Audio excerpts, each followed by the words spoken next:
My boyfriend started asking to join me in my girls' night in. Every time I tried to say no, he'd be like, "I have to join or you'll have to cancel."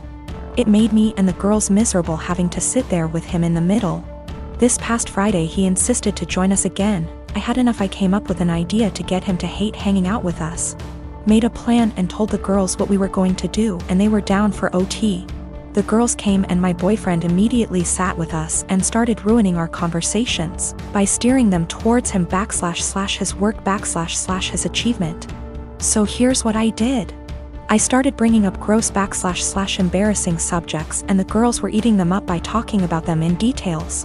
Subjects like sevks, periods, his most sensitive spot, cramp diarrhea, hairy legs, fart getting trapped in the vulva and coming out the front, squeezing shit out of our faces, cramp diarrhea, dirty underwear, and again, cramp diarrhea.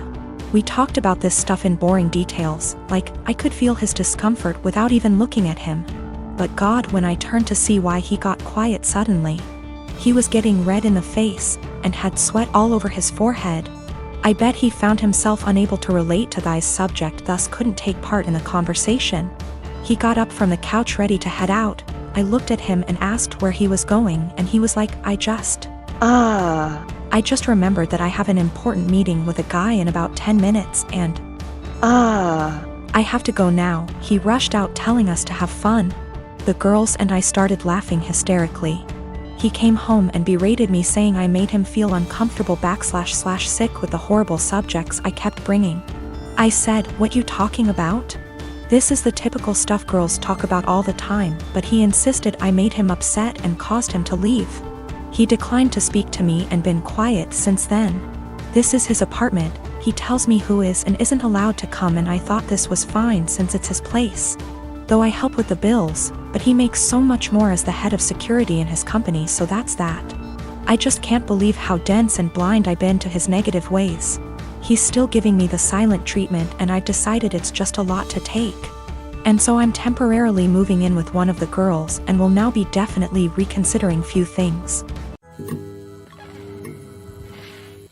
I am a 17-year-old female, and I still live with my mom, my stepdad, and my 2 half-siblings, 5 and 7 year. My dad died when I was 5, driving me to the hospital. Mom didn't want to pay for an ambulance. He died in the crash, and my leg and spine got busted up in a way that has left me needing a cane pretty much ever since.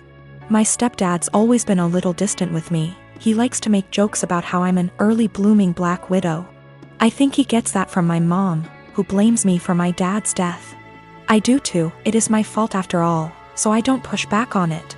Anyway, the point is that with the current situation, my parents are always looking for ways to get my half-siblings active and doing things without leaving the house, and have recently settled on scavenger hunts. I have no problem with this, honestly. I wish they'd stop hiding stuff in my underwear drawer, but it's a 5-year-old and a 7-year-old, so that's not the worst. My problem though is that they keep taking my cane when I'm not looking. I tend to get lost in my homework and my writing hobby and zone out, and having it be one of the items that my half-siblings have to find. When I complain to my stepdad, he's a SAHD, so is usually the one running these things. He scolds me for being selfish and points out that my swivel chair has wheels if I need the bathroom, and that they always get it to me before I have to go downstairs for dinner. I tried my mom yesterday, and she said that I was being a brat and that if I wanted a father who cared about me, I shouldn't have killed my dad. I got really upset at that point and called my grandparents. My mom's parents, dads, are dead too. They showed up at 10 p.m. yesterday, and Grandma screamed at them while Grandpa packed my stuff up and helped me out to their car. My mom's been blowing up my phone and email, calling me all sorts of names and accusing me of turning her family against her and trying to get her in legal trouble, since minors can't move out. And I can't help but think that maybe she's. My husband and I have been married for 3 years now. I have a daughter, 15 years old, and he has a son, 24 years old. I am friendly with my stepson, but we aren't close. He has a biological mother who is a perfectly fine woman. I'm not here to take the role of his mom. My late husband, my daughter's father, died when my daughter was 6. We both contributed to her college fund. My daughter's paternal grandparents have also contributed a large amount. Right now, The fund has about $180,000. My daughter is extremely bright, and I'm not just saying that because I'm her mom. I truly believe she has the capacity to go to an Ivy League school, and her teachers have said she has the potential as well. And I don't want costs to hold her back. Our income would be too high to get any meaningful financial aid. And while there are a few merit-based scholarships out there that she will be applying to, we don't want to put all our eggs in one basket and hope she gets it when it's so competitive. My current husband and I have separate finances. He doesn't contribute at all to my daughter's fund. My stepson is struggling with a heroin addiction and has stolen money, jewelry, higher loans, and electronics from us for drug money. I understand that addiction is a disease, and I personally paid for an outpatient detox for him, which cost $1,000, which failed. His father then paid for an outpatient rehab program, which cost $6,500, which also didn't work because he barely showed up. He promised us he'd do better next time and he needed another chance. So I split the cost of another $6,500 outpatient rehab program with my husband, which seemed to work during program, but he relapsed as soon as he got out of it. I have spent so much money, time, and energy and it hasn't helped at all. My husband and my stepson want to try a 60-day inpatient rehab program, which will cost $30,000. I had absolutely no idea where they were supposed to get the money for that, considering the thousands and thousands of dollars that were already spent, and the fact that we no longer had anything of value in our house. They want to use my daughter's college fund, which to me is absolutely off limits. I feel like it's completely unfair to my daughter to punish her for my stepson's addiction. Unfair to my late husband and his parents, but frankly, I don't think spending $30,000 will work. My husband thinks I'm an asshole because I'm prioritizing my daughter's education over his son's life. And he believes medical needs come first. He then asked my daughter if she'd be willing to use $30,000 from her fund to pay for her stepbrother's rehab. And she got very quiet and did not answer.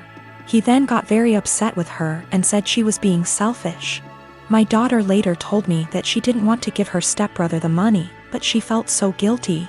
And I am furious at my husband for emotionally guilt-tripping my daughter like that.